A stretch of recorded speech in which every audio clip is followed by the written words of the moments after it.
Hello everybody. Today we are going to study about another photosynthetic protista, that is pyrophyta. Okay, this pyrophyta is also called as fire algae. Fire algae पनि भनिन्छ र किन चाहिँ why this pyrophyta is called as a fire algae, that I'll explain later on. Okay, first let's write its characteristics.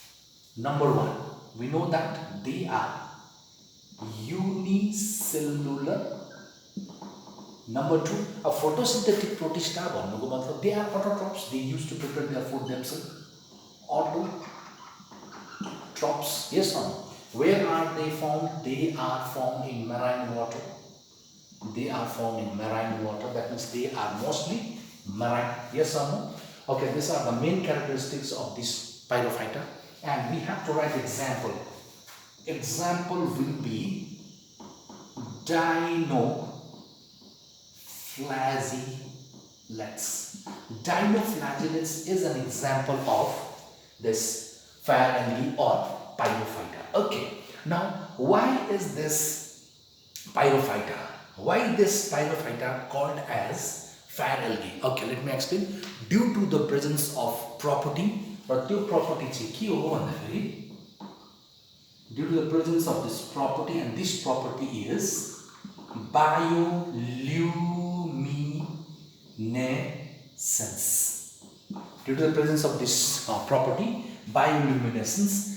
Bioluminescence भनेको के हो भन्दाखेरि when this pyrophyta, dinoflagellates, reach to dark region, its body used to glow. कुरा बुझ्नु भयो नि, र त्यो प्रपर्टीलाई हामी bioluminescence भनेर भन्छौँ. तर किन चाहिँ ग्लो हुन्छ भन्दाखेरि due to the presence of one protein, तिनीहरुको बडीमा एउटा प्रोटिन प्रेजेन्ट हुन्छ, and that protein is called as a luciferin. Okay, due to the presence of this luciferin protein, this dinoflagellates, or we can call it pyrophyta or fire algae. Fire algae किन भनेको रहेछ, property bioluminescence को कारणले गर्दा, र अर्को किन चाहिँ यसको बडी ग्लो हुन्छ डार्क रिजनमा जाँदाखेरि भन्दाखेरि due to the presence of protein luciferin. Right or not? Okay.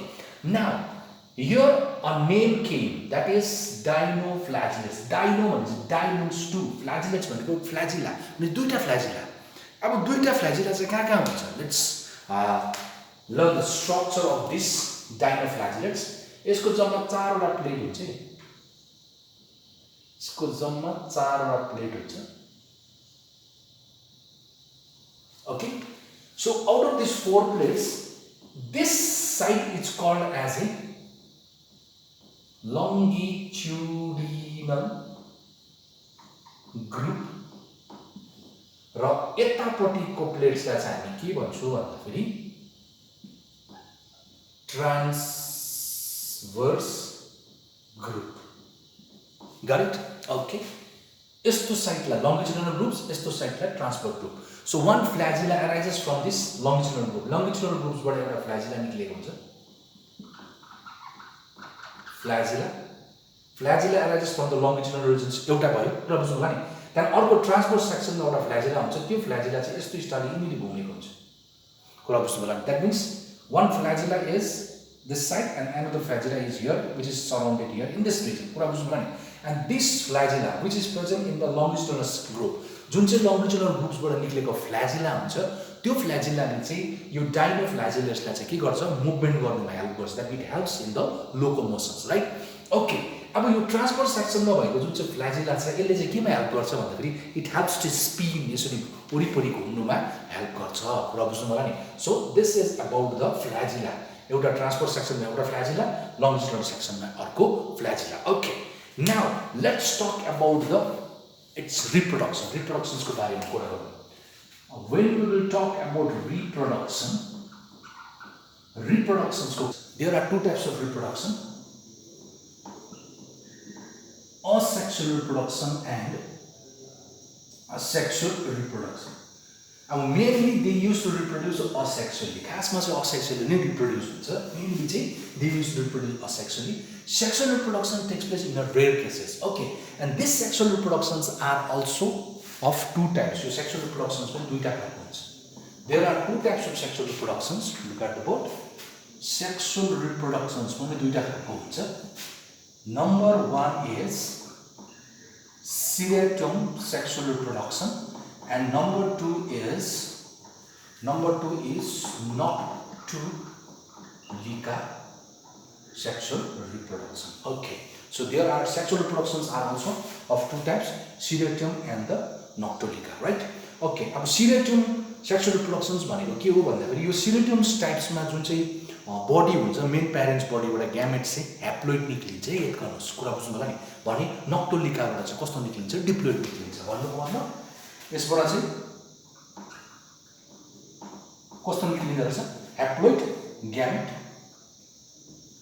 यसबाट चाहिँ डिप्लोइड ग्यामेट निक्लिन्छ is that clear okay from seriatum during seriatum sexual reproductions gamete will be haploid and during noctulica sexual reproductions the gamete will be diploid okay what is haploid gametes ke huncha bhanda from both the parents male ra female bada haploid gametes they will fuse with each other दुईटै fuse हुन्छ र के बनिन्छ भन्दाखेरि here it forms diploid body कुरा बुझ्नु भयो मेल बाट पनि haploid gamete female बाट पनि haploid gamete निक्लिसकेपछि के बनिन्छ diploid gamete निक्लिन्छ is that clear अब यो diploid gamete meiosis mitosis that will learn in the cell division also अब यहाँ यति बुझिराख्नुस् seriatum मा चाहिँ haploid निक्लिसकेपछि diploid body बनिन्छ कुरा बुझ्नु होला नि यो diploid body कुरा बुझ्नु this diploid body will undergoes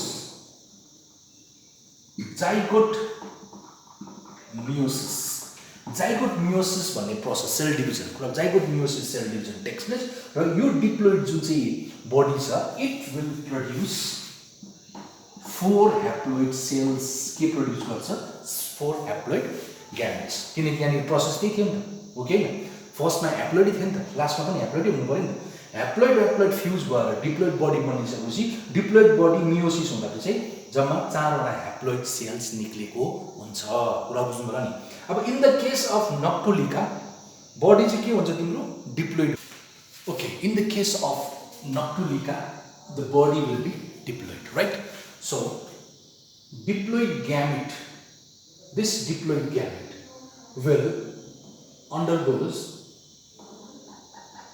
gametic meiosis it undergoes gametic meiosis भन्नु मतलब हाफ भइहाल्छ भनेपछि these two gametes will divide into haploid gametes yes sir भन्नुको मतलब नक्टुलिकामा प्यारेन्ट्स बडीमा भएको जुन चाहिँ डिप्लोइड ग्यामेट छ त्यो डिप्लोइड ग्यामेट चाहिँ के हुँदो रहेछ डिभाइड भएर ह्याप्लोइड हुन्छ and this haploid will join to form diploid body जस्तो प्रकारले फर्स्टमा थियो त्यस्तै बनिन्छ मतलब डिप्लोइड ह्याप्लोइड आदि हुन्छ त्यहाँदेखि फेरि ग्यामेटिक मियोसिसबाट डिभाइड भएर फर्स्टमै ग्यामेटिक मियोसिस हुन्छ यसको चाहिँ सेकेन्डमा हुँदैछ हो कि यसको चाहिँ ह्याप्लोइड ग्यामेट मेल र फिमेलबाट जोइन भएर डिप्लोइड बनेर त्यो डिप्लोइड चाहिँ जाइगोटिक मियोसिस भएर आदि बनिँदैछ तर यसको चाहिँ फर्स्टमै प्यारेन्ट्स बडीबाटै पहिला डिभाइड भएर के हुन्छ ह्याप्लोइड ग्यामेट बनिन्छ भने ह्याप्लोइड ग्यामेट मिक्स भएर लास्टमा चाहिँ ह्याप्लोइड ग्यामेट मिक्स भएर चाहिँ के बनिन्छ तिम्रो डिप्लोइड बडी निक्लिन्छ कुरा बनिन्छ कुरा बुझ्नु होला नि भनेपछि डिप्लोइड थियो प्यारेन्ट्स बडीमा डिप्लोइड ग्यामेट थियो डिभाइड भएर ह्याप्लोइड भयो त्यो ह्याप्लोइड जोइन हुँदाखेरि फेरि के बन्यो यहाँनिर डिप्लोइड बडी बन्यो so this is about the Noctiluca so this are the two types of sexual reproduction that takes place in dinoflagellates or fire algae कुरा बुझ्नु but usually they use to reproduce asexually usually चाहिँ तिनीहरूले कसरी reproduce गर्छ asexually नै reproduce गर्छ sexually is in a rare case I think it's clear so आजलाई फेरि भेटौँ